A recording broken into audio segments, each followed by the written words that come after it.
Hi hello नमस्ते. आज आमच्या सासूबाई बनवत आहेत हक्का नूडल्स. तर त्यांनी तेलात अगोदर घातलाय कांदा, अद्रक, लसूण. ते चांगलं परतवत आहेत. तर इकडे इकडे त्यांनी नूडल्स बॉईल करून घेतले आहेत. कॅबेज कापलाय हा, आणि हा इकडे शिमला मिरची, आणि हा मसाला आहे. कुठला आहे तो तुम्ही बघून घ्या. तर इथं चांगलं त्यांनी तेलामध्ये कांदा, अद्रक, लसूण असं बारीक चॉप करून चांगलं ते परतवत आहेत. आणि 2-3 हिरवी मिरची. कांदा छान परतल्यावर त्यांनी इथं शिमला मिरची घातली. इथं रेड चिली सॉस आहे हा, आणि ब्लॅक सॉस म्हणजे आपलं soya sauce, dark soya sauce.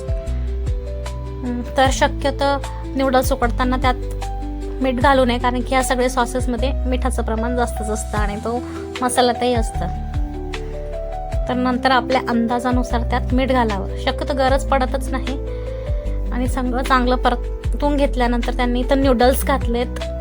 Noodles थोडे थोडे घालतायत ते, कारण की कढई छोटी झाली आणि नूडल्स जास्त झालेत म्हणून. आणि आता इथे छान असं परतवून घेत आहेत. छान परतवून घेतल्यानंतर ते तो नूडल्सचा मसाला घालताय. तुम्ही तुमच्या आवडीने कुठलाही घालू शकतात. बघा, असं छान मसाला घातल्यावर परत ते परतवून घेतात छान. आणि नंतर सगळ्यात शेवट त्यांनी कॅबेज घातलं, कारण कॅबेज लवकर शिजतो थोडी गरम वाफ लागली तर. असा होता आजचा मेनू. तर कसा वाटले तुम्हाला हक्का नूडल्स? तर असे छान सगळे त्यांनी परतवून घेत आहेत. आणि नंतर कॅबेज घातलंय. बघा, कॅबेज लवकर शिजतो म्हणून त्यांनी एकदम सगळ्यात शेवट घातला.